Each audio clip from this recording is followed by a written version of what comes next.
Hey guys, it's Drea. I'm back with another harmonica lesson. I am here in Boulder, as you guys know, and I've decided to start doing something like the lick of the week for you guys, just to keep me more consistent with the lessons, because my life is kind of crazy, so if I just think I'm gonna do one lick of the week, I don't have to think about trying to plan a whole lesson for you guys, so therefore I will put out more than this is what my theory is anyway. But yeah, I just got done with school and for the summer, and I got a job, so I've been a little busy, so I think a lick of the week would be good. So I have a lick of the week for you guys. It is this.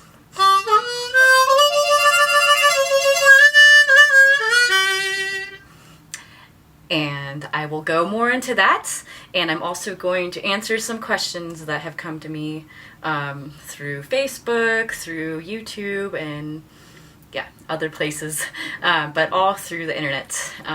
Thank you for all the new subscribers. I really love y'all, and it makes me very excited that there's all these people playing harmonica. So let's see.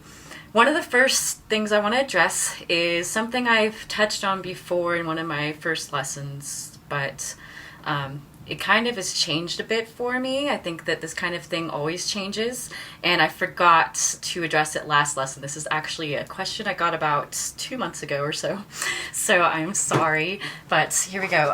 How do I stay motivated? Well, it's different all the time. You have to use all these different tactics, I feel like, because you'll get bored with your motivation techniques. So what I have been doing lately to stay motivated, because I would do like gigs, or I'd have a contest or something like that, and I said you should plan things, maybe enter contest, go to open mics. I still go to open mics, but I don't know, going to so many open mics kind of makes it not as motivating, because I do have a solid 2 to 3 hour set list already under my belt, so I guess it's motivating to learn a new song that I would want to perform in front of people.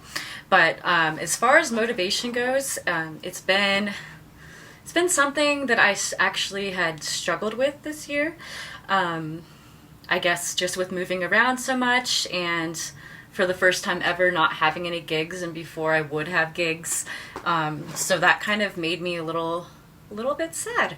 So it's going to sound really cheesy, but I have been watching motivational videos on YouTube. And it really works.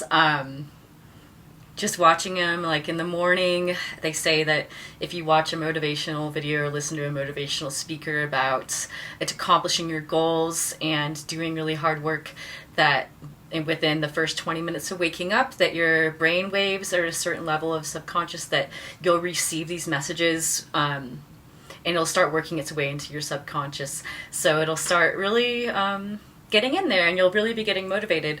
Another thing that I've done is, this is all in the past month or two, I have completely given up alcohol and any other substance, and decided that I want to just go for my dreams. I need to work harder. I decided that I just need to work harder, and if I wake up hungover or something, I get hungover really easy. I'm about 100 pounds, so if I have 2 drinks, I'm looking at a hangover. So alcohol doesn't agree with me, and I really don't like the way it feels, but I noticed it costs me a whole day. And I am in Colorado, so if I partake in the Colorado legalities, I seem really motivated for about an hour, and then it all wears off, and then I'm just like totally lazy. And another thing that I'm really struggling with is social media, and just bombardment of all these things online, and how to avoid that. So I actually downloaded an app It has a funny name. It's called Self-Control, and you could put things on your blacklist. So I blacklist like Facebook for a couple hours at a time or what have you. You could do it all the way to 24 hours. I've done it at 24 hours at a time and then went and hit it again before. I feel that I get a lot more done when I can avoid those things, but also I am someone that needs to use social media, so I can't just erase it completely. Otherwise, I wouldn't be doing these videos for you guys, and I wouldn't be able to keep up with my music page. By the way, Facebook, Drea Van Allen Music, and Instagram, I'm also on there. So yeah, that's some of the things I've been doing, and I just want to say that we all are put on this planet, I believe, to do a special purpose. So whatever it is that makes you come alive, which I'm assuming might be music because you're on here, just know that there's a reason why you're so into that, and you should pursue it. You should really, really pursue it. And there's not a certain amount of gifts or whatever. You wouldn't have these thoughts. Everyone's unique. Everyone's a different person. So it's not about a competition with everyone. Even if we all play harmonica, we all are different. We're different people and we serve a different purpose. I mean, look at all the guitar players there are out there. We're actually lucky that we have such a unique niche, or unlucky because it's hard to get gigs. But and another thing I've been doing now is I decided that with my newfound motivation and clarity of mind, that I want to put out an EP. So I've been working on that. So that's super exciting. Stay tuned for that. Probably should be coming out in August or something like that. And I'm also teaching at SPA, so I'm teaching a workshop. It's going to be on those different types of train rhythms and train songs, and of course that is motivating because I get to see all of my lovely harmonica fellow nerdy people like me. Don't take offense to that, I'm including me in that category. But yeah, so that's how I've been staying motivated, is just really cheesy ways. And also you can just keep, like what I said, plan to do an open mic, put out a video online on YouTube, let's see, go busk. You can find other people to play with, just change things up, go play outside, go play next to the river. It's summertime. You could totally do that. So yeah, it's a good time of year. Just change the scenery. It's always, that works as well too. And another funny thing is, now that I've gotten more busy, I've found, with a job and everything, I found that I am playing more harmonica because I'm like, oh, I'm doing this job that like is not what I want to do with my life. So it makes me want to work harder at what I do want to do with my life. And I'm also in a graduate program that I also don't really want to do with my life, but I am finding ways to turn it into music education research. So it is becoming more interesting to me, and I'm finding ways to stay motivated that way.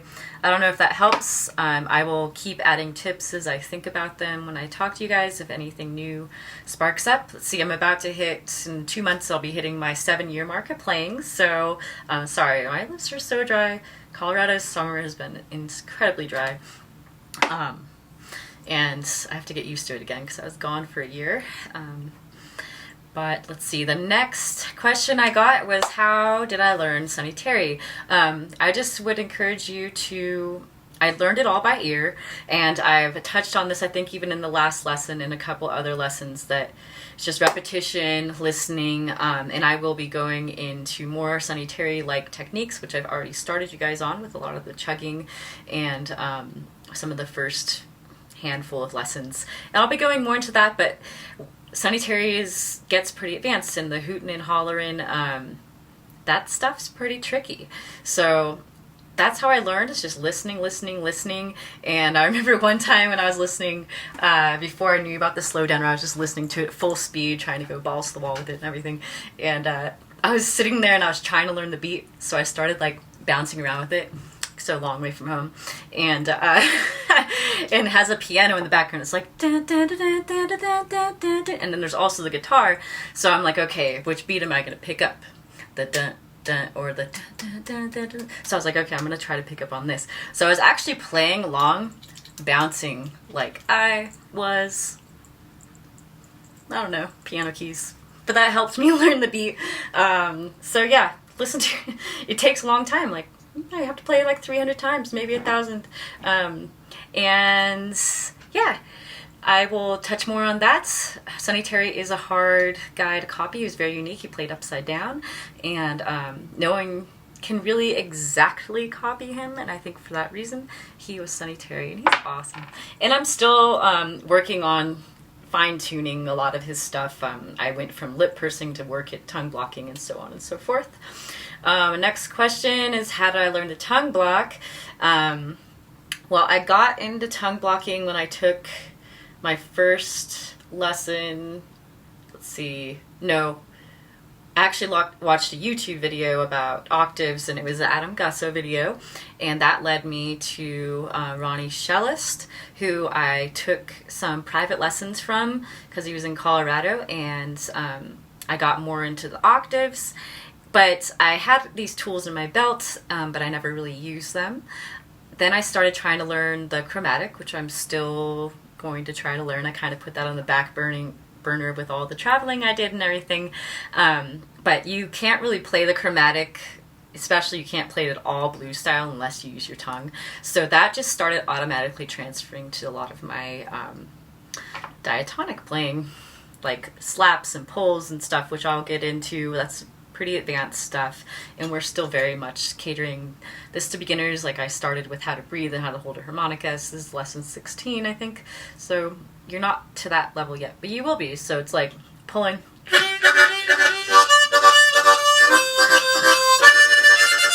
And I was like, well, you have to use your tongue to get those sounds. So I started using them. But the problem was I wasn't working it really into my playing, except for octaves now and then. And you could do octaves all the way to top.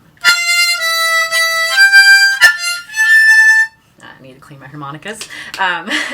But I actually started really tongue blocking after I went to Clarksdale, Mississippi, and I had the opportunity and privilege of getting to hang out with D. Carp and learn from him for a couple days. And all he does really is tongue blocking, and he made me promise him that I would rework my songs and do only tongue blocking as much as possible. He wanted me to do only tongue blocking, but I'm like, well, a lot of my style, I do like some Charlie McCoy stuff. I've been doing Orange Blossom Special, been working on that, and I can't, for certain songs, I need to do lip pursing.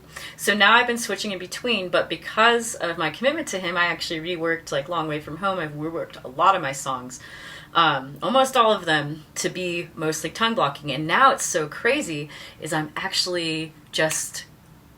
just doing tongue blocking a lot more. I would say I'm more of a tongue blocker now than a lip purser, unless I'm doing more country or a jazzy song. But even with the Charlie McCoy Orange Blossom Special, which I'm working on finally getting out and showcasing, I've been working on this song for a while, so it's a really hard song and it's really fun. I have found that when I'm playing it, I'm not even thinking about it, I've started doing tongue blocking, and it's like, yeah. So that's how I got into tongue blocking. Thank you, D. Carp. If you ever get a chance, go to Clarksdale, Mississippi, and go check out the Mississippi Saxophone Shop. It's pretty awesome. Yeah. And let's see. Yeah, okay, I think that was all my questions. If you guys get any more questions, I had another one, is any tips on the 3-hole draw half-step bend. There's 3 bends in there. I'm not going to get to that yet because that is one of the more advanced bends. I will get to it soon though, because we need it to complete the blues scale, and then I want to teach you guys the pentatonic scale and the major scale completely, and you have to have the half step bend and then the full step, and then when we get into third position, and we'll be doing the step and a half. So but yeah, I will be getting into that. More on that to come. Yeah. So the lick of the week, I'm gonna hold up the tab. It is, I My tab is all the circles are draw. This means warble. Anything with a star next to it means bend. Oh, I just realized. Oh wait, that is a 4 draw bend. Okay, I'm looking at it backwards. So I hope this isn't backwards for you guys. But it's 2-hole draw, 3-hole draw, 4 blow, 4 to 5 warble, and then it turns into a 4-5 bend warble, back to the 4-5 warble, 4 draw again, 4 draw bend, 3 draw, and 2 draw. And this is all part of the blues scale that we've already gone over. So it is.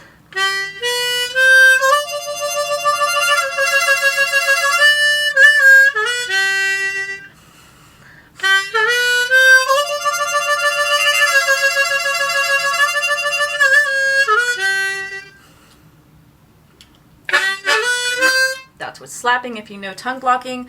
And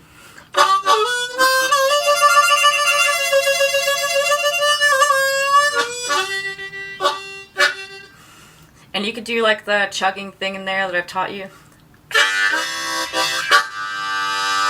For like a little break in there.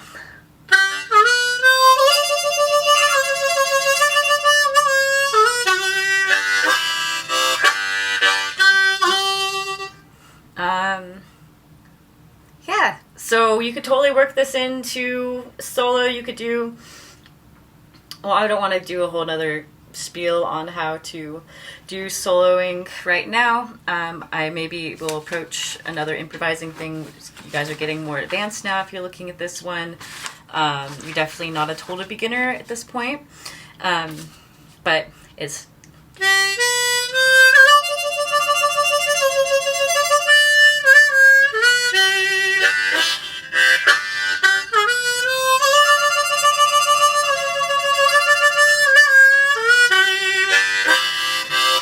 So I'm going da, blow, blow, da, draw, blow, blow, draw. And that's just chords. That's one of the first things I taught you guys. Use your ear. It's the most important parts. Yeah, so that's it. I'm getting long, even though I said I wanted these to be short. Yeah, so thanks for all the new subscribers. And I will be back at you guys. I might even do a second one this week because I feel really bad that I got so behind with my life and everything, blah, blah, blah. But yeah, I'm really excited. If you want to go to SPA, it's going to be in Tulsa, Oklahoma this year. I will be teaching, among other people will be teaching, and it's so much fun. Yeah, I've had some of the best times in my life there. Just a bunch of people that like something like the harmonica you get to meet in person. It's really rare. Sometimes you're the only harmonica player in your town. I didn't even meet another harmonica player for years besides like seeing an actual musician, that like a famous musician that I looked up to, and just like getting to talk to him and say I admire them and get an autograph or something. But to actually hang out and learn stuff, and everything's really cool. Everyone's so nice. Everyone, yeah, you just learn so much, and there's opportunities for open mics, and yeah, it's just so much fun. I really recommend it. All right, I'm going to sign off now, and I love you guys.